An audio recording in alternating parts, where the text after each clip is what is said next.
Mercy Me is coming to Pittsburgh. The Together Again tour with Mercy Me, Crowder, and special guest Andrew Ripp.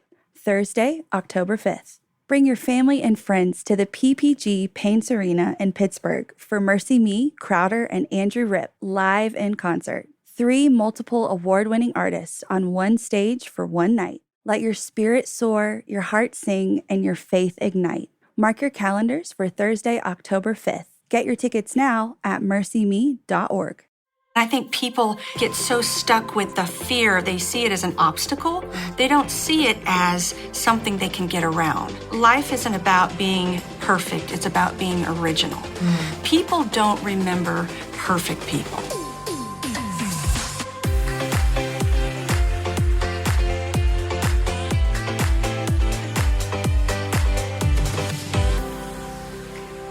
Hey everyone, and welcome to the Christy Wright Show. I'm so excited because today we are talking about how to let go of the pressure to be perfect, which so many of us feel. And then later on the show, I get to sit down with my good friend and the founder of GiGi's Cupcakes, GiGi Butler. And she has some amazing wisdom for you that's going to help you not just in your business, but also in your life. But first, let's talk about how to let go of the pressure to be perfect. You know, I'll tell you guys, doing what I do, being on camera through the Christy Wright Show or on stage or Facebook Lives, whatever, I do feel this pressure to be perfect. I feel this pressure to look right and act right and have it all together, because if I don't have it all together, then I lose trust. I don't have credibility to lead people or help people if I don't have it together myself. And one of the things that I've learned through doing this for 10 years now is that perfect is not actually what people want. Believe it or not, people love it when you're not perfect. People love it when you show your vulnerable side, or you have a weakness, or you have a mess up, or you have a mistake, because it helps them know that you're a real human just like them. You know, I remember last year whenever I had an open enrollment for the Academy, which is my online training and coaching group for women with businesses. I was in coaching mode. So multiple times a day, I would go live from home. This was during the whole quarantine from home. And I'm going live, I've got my light, I've got my camera, and I am rapid fire answering questions. I'm helping people, answering questions about their business, answering questions about the Academy, really doing a big marketing push for open enrollment to add new members to my coaching group, the Business Boutique Academy. Well, during one particular answer, there was this woman named Deborah, and she had asked me in the chat something about multi-level marketings and direct sales. And I'm like, yes, Deborah, I'm answering her question. And y'all, in the middle of me being on, answering her question, I am in professional mode. You hear this little voice in the background go, "Mommy, I pee-peed in the potty." And y'all, everybody heard it. I go, "Huh? Conley pee-peed in the potty, everyone." Y'all, this moment, Conley was so proud because we had just potty trained him, and he wanted to announce to me and the whole Facebook community and everyone in the house. He went around the whole house going, "Daddy, I pee-peed in the potty. Carter, I pee-peed in the potty," telling everyone. He was so proud. Y'all, it was hilarious. It was one of those moments where in the moment you're going, did that damage my credibility? Did that damage trust? That was so unprofessional. And it was one of the favorite moments of the week, not just for me, but for every single person that was watching. You know, I think we feel this pressure to be perfect, to have it all together, to not have those moments or missteps or mistakes, because we think, oh my gosh, it's going to actually damage my brand or damage my ability to help people or seem trustworthy in their mind. And it's actually the exact opposite. I heard a quote one time: people will be impressed by your success, but they will connect with your weaknesses. They want to see you be imperfect because they're imperfect. They want to see you be human because they're human. And when they see that side of you, they realize, oh my gosh, she's just like me. He's just like me. There's actually more trust built in the vulnerability, in the real, authentic side of you, than in all of these illusions of trying to be perfect. So I want to help you with this today, whether this is in a side business or small business, your career, or just your life.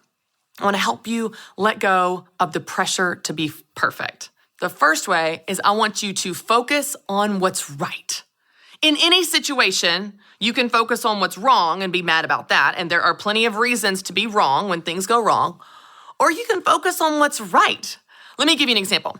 So I have 3 kids under the age of 6, which means I never sit down ever. Like, so much so that when Carter filled out one of those little sheets all about my mommy for Mother's Day, the line he was supposed to fill in was "she always," he filled in "walks around." It's like, yes, I never sit down. I'm picking up toys or getting milk in a sippy cup or someone needs a snack or someone needs help going to the potty. Like, I am never sitting down. Well, one particular Saturday, this was several months ago, I was sitting down. I had finally sat down. Everybody had all their things that they needed for approximately 30 seconds, and I could sit down and take one drink of coffee while it was actually still hot. That's a big deal. You know what I mean. Well, Conley comes up to me. I want some Cheerios. I want some Cheerios. I want some Cheerios. That's how he calls them. I was like, get it yourself. Yeah, I did that. I was crazy. This 3-year-old at the time, I was like, you can get the Cheerios yourself. You know where they are. You can drag a chair. You know where the bowls are. You can make this happen. So y'all, he did. He drags a chair over to the pantry. He gets the box of Cheerios. He gets a bowl from the pantry. He puts the bowl on the counter and he proceeds to pour himself a bowl of Cheerios. And I heard it. And when I walked in the room and saw what was happening, this is what I observed. Yeah. Now you could look at this and you could say, this is a huge mess that I have to clean up. Is that true? Sure. You could be mad about that mess. You could stew and be angry, be like, oh, I'm never gonna sit down again. I'm so mad about what's wrong. Or you could focus on what's right. Child got himself some Cheerios. I got to sit down for another 2 minutes and drink 2 to 3 more sips of hot coffee. You can focus on what's right. In any situation, you can be mad about what's wrong, or you can focus on what's right. And I guarantee you this, you will find what you're looking for. If you're looking for things in life to be mad about, if you're looking for imperfections in your business, in your life, in your relationships to be upset about, you will find them. If you're looking for those, you'll find them. There's plenty of them. But if you look for what's right, you'll find it. If you look for things to be happy about, thankful for, proud of, you'll find that too. Because you could look at this right here and say, that's a huge mess that I have to clean up later, which is true. Or you can look at that and say, that's a full bowl of Cheerios and I didn't get it. I didn't even have to get on the seat. In any situation, you can focus on what's right. When you focus on what's right, it's helping you let go of the pressure to be perfect and helping you have gratitude for the things that are going right in your life. Now, the second thing that you can do to help you let go of the pressure to be perfect is just simply laugh about what's wrong. In any situation when things go wrong, you can be mad about it or you can laugh about it. Now, I'm a playful personality, so I love to just laugh things off as much as you possibly can. Let me give you an example. So years ago, probably 5 years ago, I needed to order a bottle cooler for my son to take to daycare. He was starting daycare and they said, you've got to pack bottles. And I thought, okay, well, I need to get one of those small little coolers, you know what I mean? Like with a little handle on it that will hold 2 bottles, because that's how many he needs, or maybe I'll get 2 of them if he needs more than that. But I just wanted one to take in the car, take to daycare. And I was like, well, I got to get something cute. That's my first child. Everything's got to be new, monogrammed, and perfect. So what do? I go on Etsy. I search through the bottle coolers. I find the perfect bottle cooler. It's so cute. It's like the perfect size to hold 2 bottles. I get his name monogrammed on it. It's blue. It's got a nice little handle. I'm like, this is perfect. I'm just going to throw it in my purse. Take it with me, throw it in the baby bag, throw it in the stroller, wherever I need to throw it to take these bottles with me, whether it's to daycare or when I'm on the go. Can't wait to get this bottle cooler. I thought it feels a little expensive, but I'm like, it's monogrammed. I love supporting small businesses. It's a custom item. Sure, it's probably the upcharge, because it's just, because it's custom and it's a small business and I'm very pro small business. And then it came in the mail. I could pack a picnic for my whole stinking neighborhood in this cooler, y'all. What in the world? Minor detail of the measurements. Didn't read the measurements. Was it their fault? No, it was my fault. I ordered this. The picture looked very petite. On your phone when you're scrolling, it's a very small thumbnail. It looked like a small cooler that would hold 2 bottles, and I could fit 1,000 things in this. Listen, I could be mad about that. I could be mad about the wasted money, because let's be honest, that thing's not going to daycare or in my stroller or in my purse. But now I just use it whenever I need to pack our entire refrigerator, if I need to. You can just laugh it off.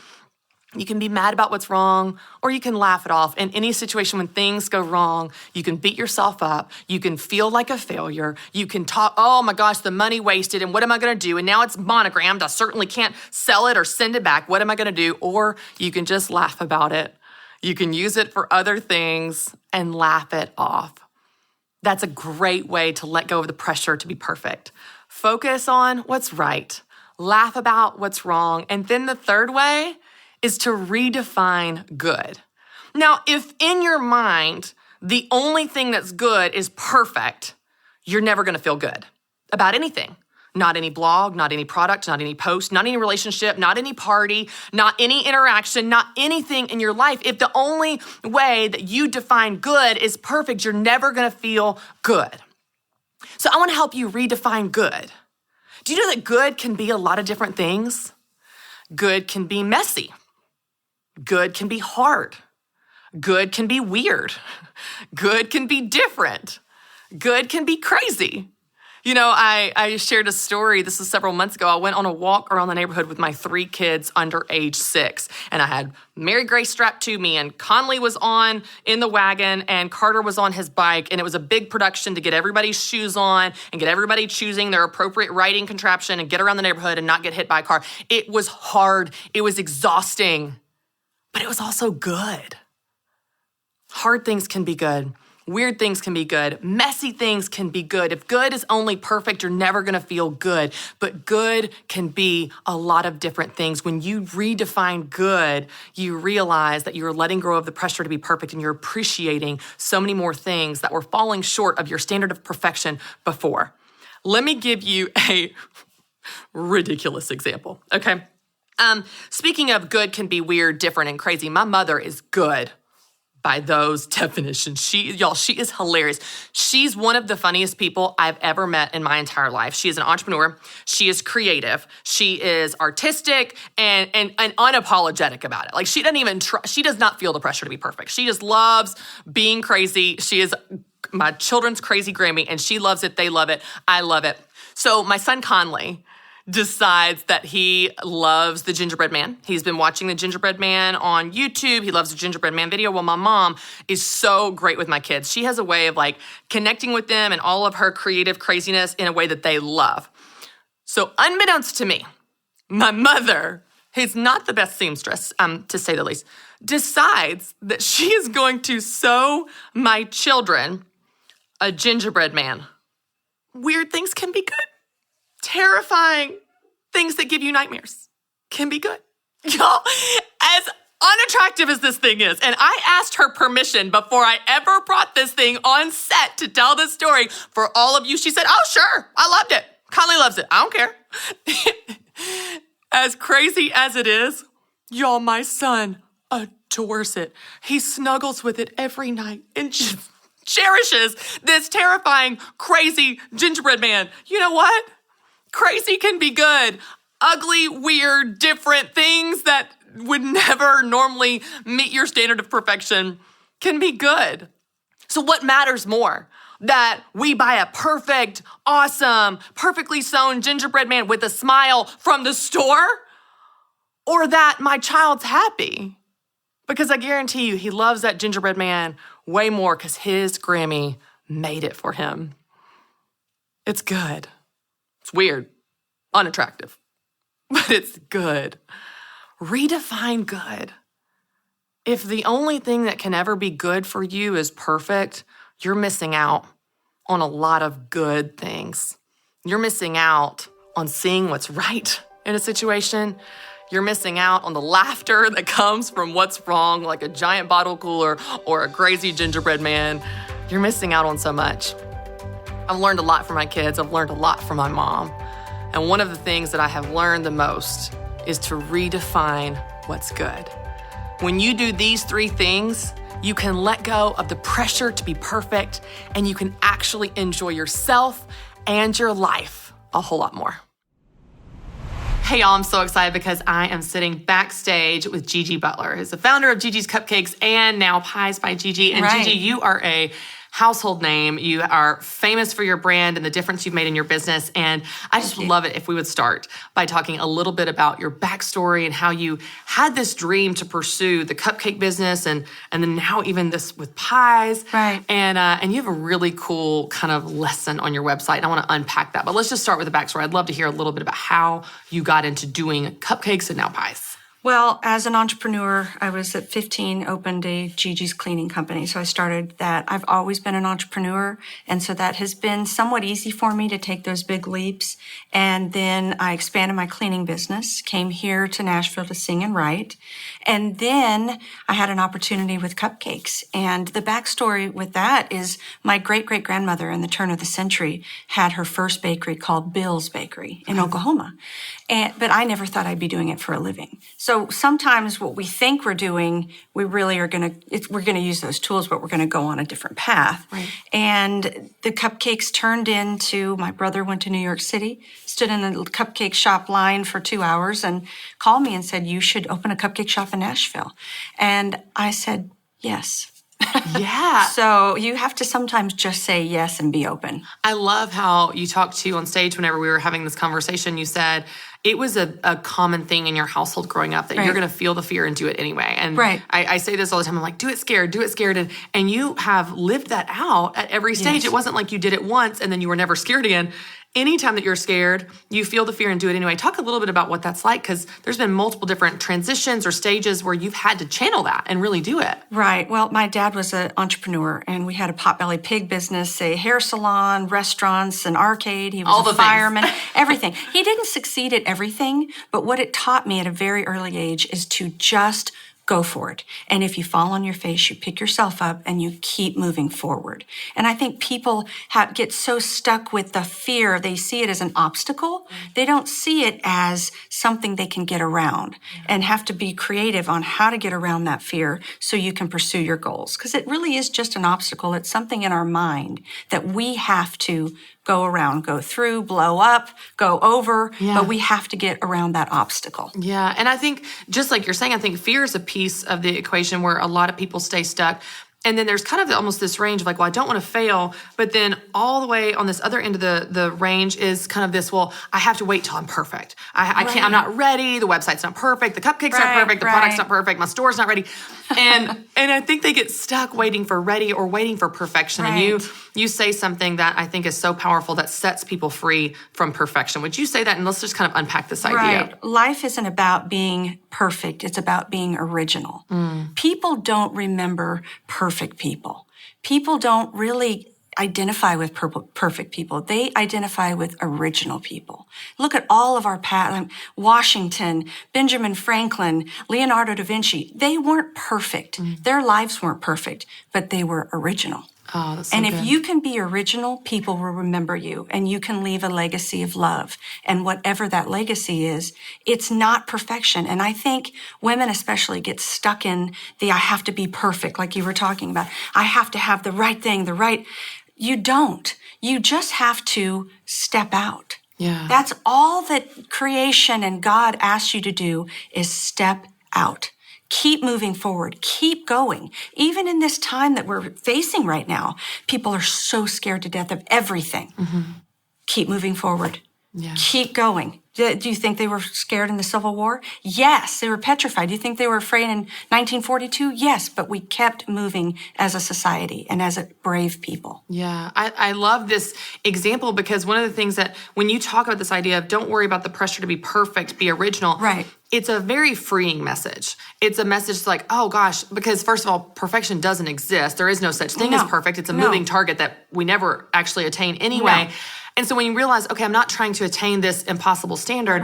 I'm free to be me. I'm free to be who God created me to be with all my tics and, tendencies and things that make me original. Right. I think that sets a lot of women free. The other thing that's interesting about it is like you said, it's also memorable. It's also something people gravitate towards because there might be people that are like you or something in you they feel like they identify with. And, we just used the example just now on stage of Gretchen Wilson thought she wasn't going to make it in country music because she wasn't perfect like Shania Twain. And it was John Rich that said, we're going to put she said, I'm a redneck woman. And he said, well, great, let's put a magnifying glass on that. And she became a voice for all the women that felt like her, looked like her, acted like her. Which are most women. Right, I mean, really, who looks like Shania Twain? Right, exactly. And so that's right. I mean, it's just all about being you and being original. And my daughter, she's very critical of herself already. She's a perfectionist. And that's just how she is, right? And it started as, I can't do this perfect, so I'm not going to do it. life isn't about perfection. It's about being original. You be you. Yeah. Just be original. People remember that. Okay, let me ask you this. For someone that's watching right now and they're thinking, but I'm not really original. I'm pretty average. I'm pretty vanilla. There's nothing exceptional about me. There's nothing really memorable about me. What would you say to someone that feels like they aren't original or they aren't unique or they're average? You know what I mean? Well, I don't think God created one person to be average. We all have a special gift, and we all are gifted with different things. And it's really just fine-tuning and figuring out what your gift is and scaling that. Yeah. If you're great at cards or great at stationery or great at pet sitting, be the best at pet sitting. If you have a gift of mercy, then be a preacher's wife, be a counselor, you know what I mean? Be what God has gifted you to be in this time right now in our world, because you're here for a reason. You're here right now at this time, and God has equipped you with the right things and the right tools to fulfill your destiny. That's so good. I tell people all the time, I'm like, even if there's someone doing something similar to you, no one can do what you can do like you can do it. So go do what only you can do. Correct. Talk to me a little bit about, you made a mention that I thought was interesting on stage. You said, now you're doing pies, and I want to talk about that. And you said, that's what I originally loved. But you started out doing cupcakes. How did you cultivate the passion, choose the passion for cupcakes when maybe, first of all, you were cleaning toilets when you had this idea, right? And then now you're doing pies. So you were so successful at something that wasn't your original idea, not even necessarily maybe your first largest passion. Right. How did you choose to pour yourself into that, even if maybe you weren't feeling it? You know what I mean? Well, I loved creating and I loved to bake. And I would always pretend I was on a cooking show, even when I was a kid. Oh, that's fun. And I'm like, why am I doing this? Yeah. But I guess God knew. That's right. He's just preparing you. He was preparing me. And I just decided, I'm going to get on this train and I want to be one of the big dogs on the porch. Yeah. And it was very new. There was only 2 or 3 people doing it. Yeah. And I wanted to be that big dog. And Nashville's so supportive of local people, so supportive of something new. We're a foodie town. Right. I'm like, this is the right time for me. Yeah. This is the right, Nashville's so up and coming. It was 12 years ago. So it was just the right timing. Now, was it the right timing financially? It was the fall crash 2008. No. Right. But it was the right timing for me. Yeah. And I think when it's your time, if you don't step through that right when it's your time and you're not brave enough to take that step, you miss it. It's gone. Yeah. So I was brave enough to take that step at that time when it opened up. Yeah. What does that look like now for you? Because we talk a lot about seasons of everything's not forever, and you're in a new season of reinventing yourself, of pouring your passion into a new passion. You've got Pies by GiGi, which is so cool. And I've followed you on Instagram and I see all the things you're creating, they're beautiful and look amazing. You've got a new store. Talk to us about kind of where you are as an entrepreneur. Even in your own development of how you feel about this new venture with all this experience, but what you're doing is new, even to you. Right. I opened up. I didn't know what I was doing. Right. I had never mass-made shepherd's pie before or chicken pot pie or 2,000 pies. I'd made a few pies in my home. Right. So I had to figure out and learn all this business. Right. And we weren't that busy at first, which is great. Right. Because I got a chance to train everyone because I really didn't know what I was doing. Again. Right. And I'd wake up scared to death. It's only been 6 weeks. It's not as busy as I want it to be.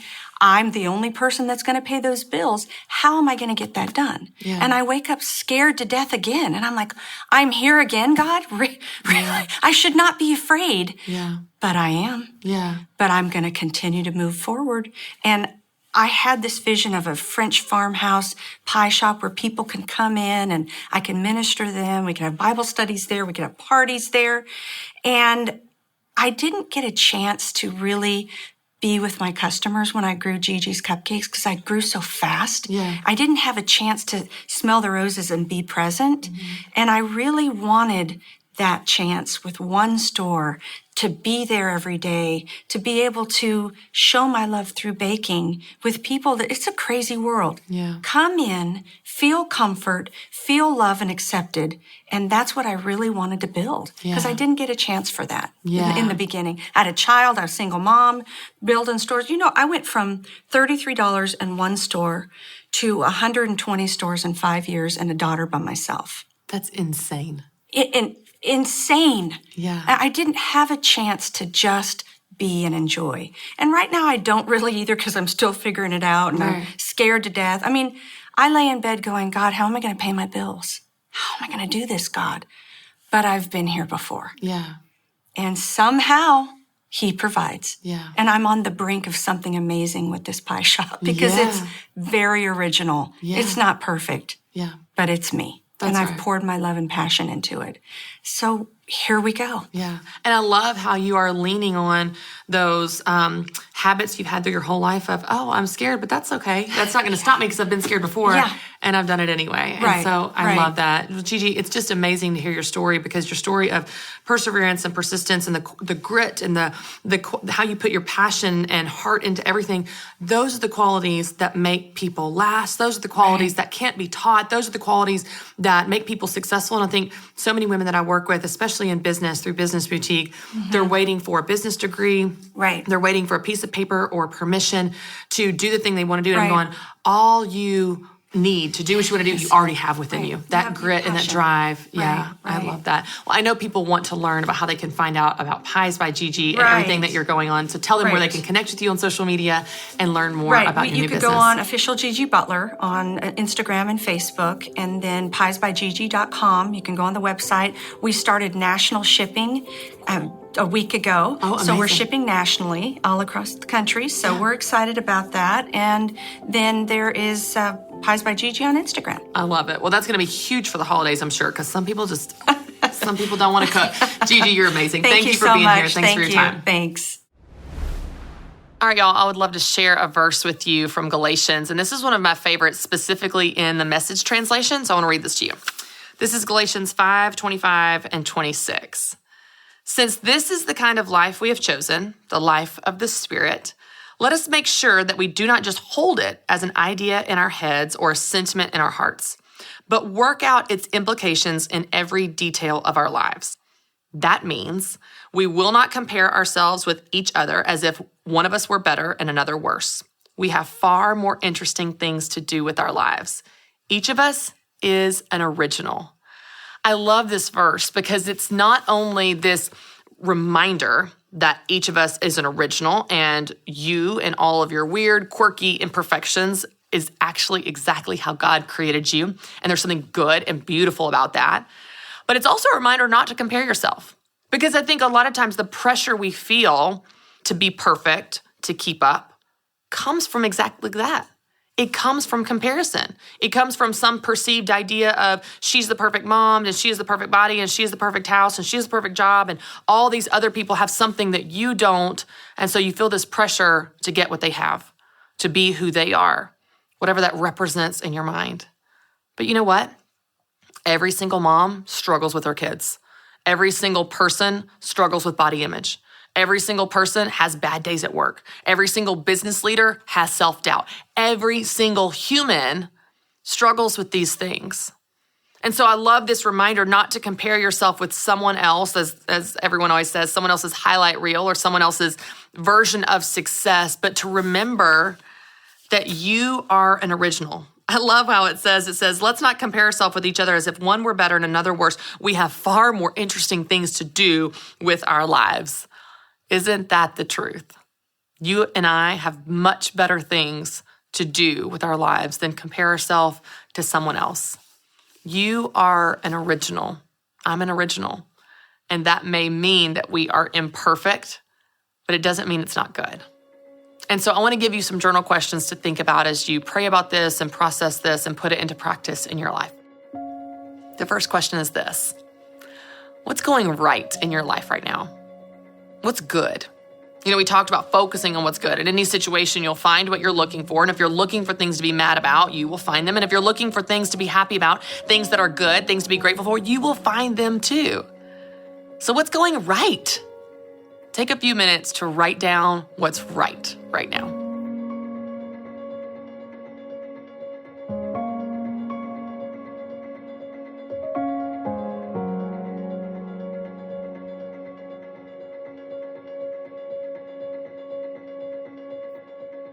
All right, your second question is this: what's going wrong that you can laugh about? Maybe you hadn't thought about laughing about that until now. Maybe you were mad about it, frustrated, discontent, disgruntled, whatever.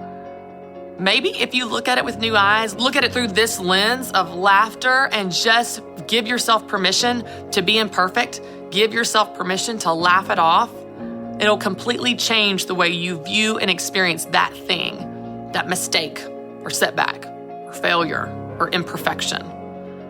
So what in your life is going wrong that you can laugh off right now? Write down your answer.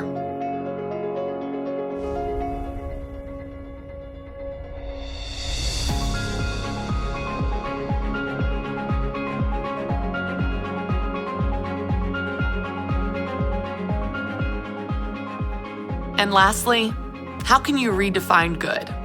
Maybe you didn't even realize that you felt the pressure to be perfect, and the only way that something was good was for it to be perfect until I talked about it today.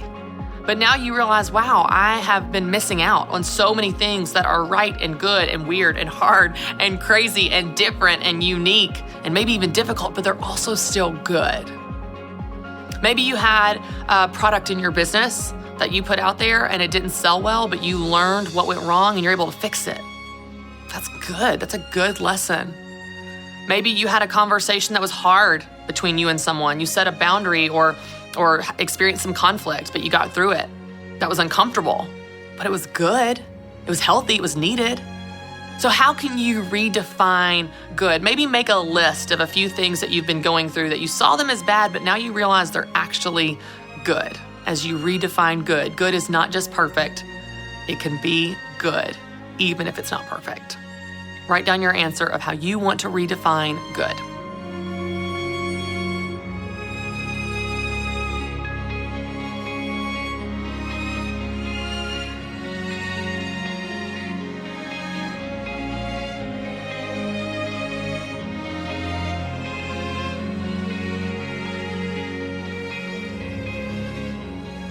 All right, I'd love to pray for us as we wrap up. God, thank you that your grace is sufficient. Thank you that even though we are imperfect and even though we feel the pressure to be perfect, that your grace carries us through. We can find rest in you, Lord. We can let our guard down. We can get our hopes up. We can let our shoulders relax. We can take a deep sigh of relief. We don't have to run faster, try harder, keep up, be prettier, be skinnier, earn more money, do more good deeds, check more things off of our to-do list. That, Lord, we can be good and not be perfect. That our business can be good and not be perfect. That our family relationships, our life may not be perfect, but it can be good. Lord, show us the things to be grateful for. Show us what is good and right. Help us focus on those things. Help us have grace and feel grace and receive grace for the things that are not perfect, that are falling short, the mistakes we make. Help us laugh it off, learn from it. God, help us to let go of the pressure to be perfect and really embrace who you've created us to be in this life that we have. In Jesus' name, amen. Thank you all so much for joining me. And of course, you can join me next week for another episode of The Christy Wright Show. And as always, for more encouragement on finding confidence in yourself and the God that created you, you can visit ChristyWright.com. Mercy Me is coming to Pittsburgh. The Together Again tour with Mercy Me, Crowder, and special guest Andrew Rip, Thursday, October 5th. Bring your family and friends to the PPG Paints Arena in Pittsburgh for Mercy Me, Crowder, and Andrew Rip live in concert. 3 multiple award-winning artists on one stage for one night. Let your spirit soar, your heart sing, and your faith ignite. Mark your calendars for Thursday, October 5th. Get your tickets now at mercyme.org.